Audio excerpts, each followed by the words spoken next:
আসসালামু আলাইকুম সুপ্রিয় দর্শক, আমরা আপনাদের আজকে সৌদি খেজুরের দুটি মারাত্মক পোকা নিয়ে আলোচনা করব। আপনাদেরকে সরজমিনে দেখাবো, বোঝাবো, তার থেকে প্রতিকার পাওয়ার জন্য সমস্ত বিষয় নিয়ে আলোচনা করব। এজন্য আপনারা যারা খেজুর চাষি আছেন বা ভবিষ্যতে খেজুর চাষ করবেন, তারা সবাই এই ভিডিওটা পুরোটা দেখবেন। কারণ জানেন যে সবচেয়ে ভয়ঙ্কর ব্যাপার কিন্তু এই দুটি পোকা। এই দুটি পোকা আপনাদেরকে চিনাবো আজকে, সেই সাথে কী কী ক্ষতি করে গাছের, কোথায় করে, সেই সাথে আমাদের এর প্রতিকারের কী ব্যবস্থা আছে, কী কী ওষুধ ব্যবহার করতে হয়, তার বিস্তারিত আমরা আজকে আলোচনা করব।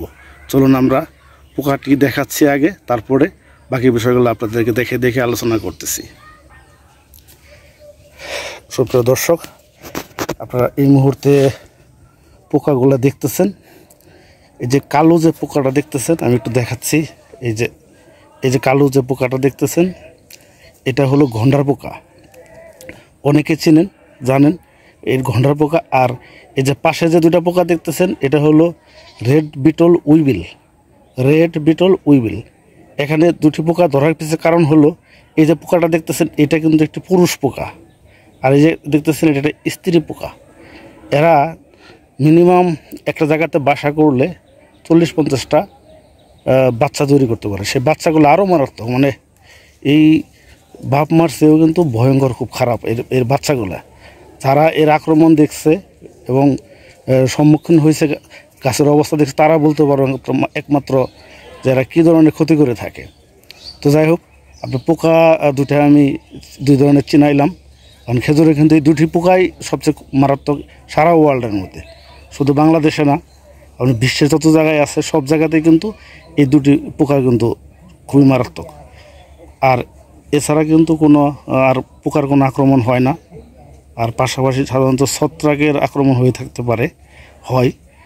আর দেখা গেছে বাংলাদেশে শিকড় পচা রোগ আক্রান্ত হয়, এই রোগগুলো সাধারণত হয়। আপনি যেটা পাশে যে কালো পোকাটা দেখতেছেন, এটা কিন্তু আপনার পাশে যে কালো পোকা, এটা গন্ডার পোকা। গন্ডার পোকা কিন্তু যে জায়গাটায় আক্রমণ করে, এটা গাছের ব্রেনের মাঝে আক্রমণ করে। আমি আপনাদেরকে একটু দেখাই যে কোথায় আক্রমণ করতে পারে, সরজমিনে আপনাদেরকে দেখাবো।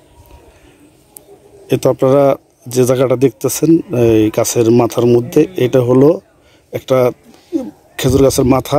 এইটাই সাধারণত এখানেই ব্রেনটা থাকে খেজুর গাছের। আর এই গন্ডার পোকা এসে এই ব্রেনের মধ্যে ছিদ্র করে। এটা কিন্তু মাত্র একটা রাত সময় মাত্র নাই, একটি রাতের মধ্যেই কিন্তু এই গাছটার এই ব্রেনের মধ্যে ছিদ্র করে গাছটাকে নষ্ট করে ফেলে। আপনাকে এটা আমি দেখাইলাম যে গন্ডার পোকা গাছের কোথায়। সাধারণত এই সব জায়গাতে তারা এই যে পাতাগুলো আছে এর চিপার মধ্যে ছিদ্র করে একদম বরাবর পুরাটাতেই ছিদ্র করে।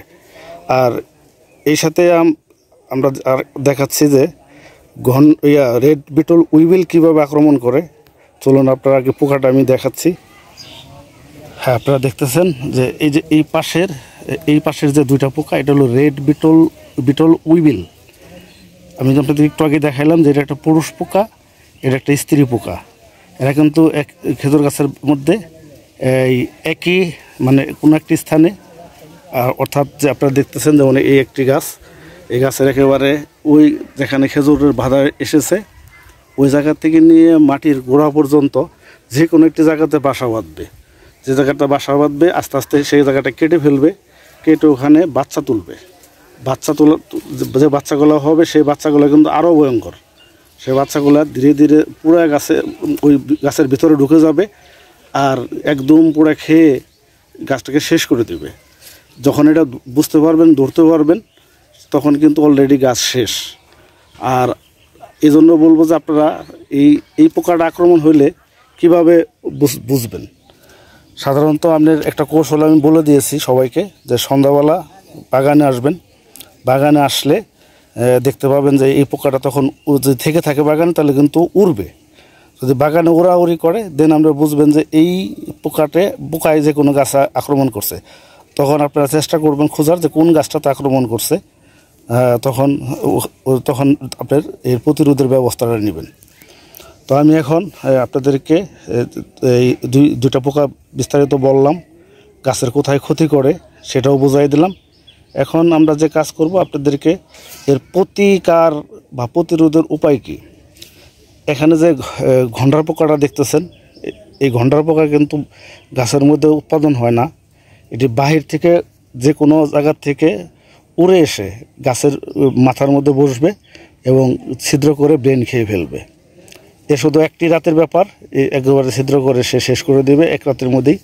এজন্য এর থেকে গাছকে রক্ষা করার কৌশল যেটা, আপনারা সকাল বিকাল সাধারণত গাছগুলোকে একটু ঘুরে ঘুরে চেক করবেন। তাহলে আক্রান্ত হলে দ্রুত যদি একে বের করে ফেলেন, অর্থাৎ যে জায়গাতে ছিদ্র করে ওখানে যদি আপনারা শক্তিশালী কীটনাশক গুলে ঢেলে দেন পানির সাথে মিশিয়ে, তাহলে কিন্তু সে সাথে সাথে ওখান থেকে বের হয়ে যাবে অথবা ভিতরে মারা যাবে, বাঁচার কোনো উপায় থাকবে না।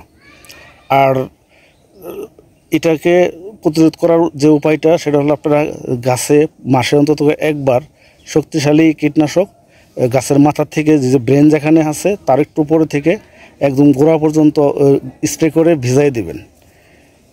এবার আসি, পাশে যে রেড বিটল উইবিল, এটা কিন্তু গাছের মধ্যে বাসা বাঁধবে, তারপরে বাচ্চা উৎপাদন করবে।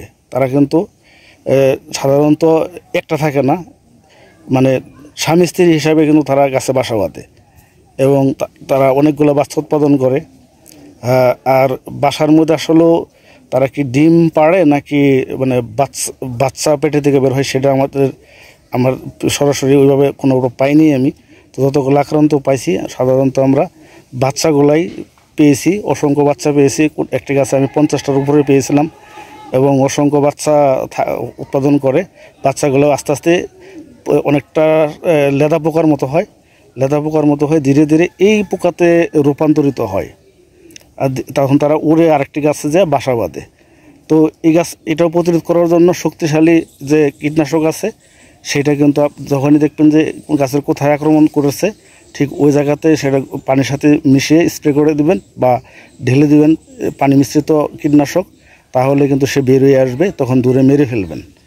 আর প্রতিরোধ করার উপায় হলো গাছে অন্ততপক্ষে ওই মাসে একবার স্প্রে যদি করে রাখেন, তাহলে সে কিন্তু আর সহজে বাসা বাঁধবে না। তো আপনারা আশা করি এই দুটি কীভাবে আক্রমণ করে, কীভাবে আপনারা প্রতিরোধ করবেন, সব বিস্তারিত আমি বললাম।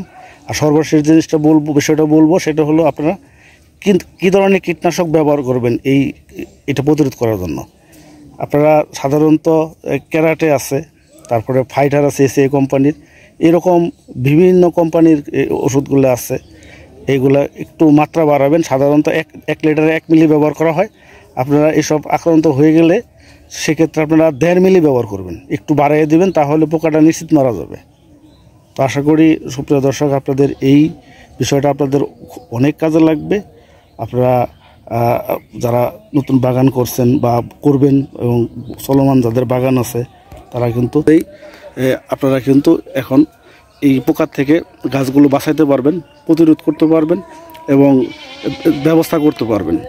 তো আশা করি আপনাদের অনেক উপকার আসবে। আমরা সাধারণত নিয়মিত এই ভিডিওগুলো নিয়ে আসতেছি আপনাদের এই উপকার যেন হয়, সেই জন্যই খেজুর চাষটা যেন সারা বাংলাদেশে ছড়িয়ে পড়ে এবং আন্তরিকভাবে সবাই যেন সমস্যাগুলো বা ভালো দিকগুলো সবই বুঝতে পারে মানুষ, সেই চেষ্টাটা আমরা নিয়মিত করে যাচ্ছি। কারণ হলো এই বিষয়গুলো জানলে অনেকের ক্ষেত্রে খুবই সহজ হয়ে যাবে, অনেকে ক্ষয়ক্ষতির হাত থেকে বাঁচতে পারবে। তো সবাই ভালো থাকবেন, আমাদের চ্যানেলকে সবাই সাবস্ক্রাইব করবেন, পাশে থাকা বেল বাটনকে বাজিয়ে দেবেন। আর যেহেতু এগুলো শিক্ষামূলক ভিডিও, আপনারা বেশি বেশি করে সবার মাঝে শেয়ার করবেন।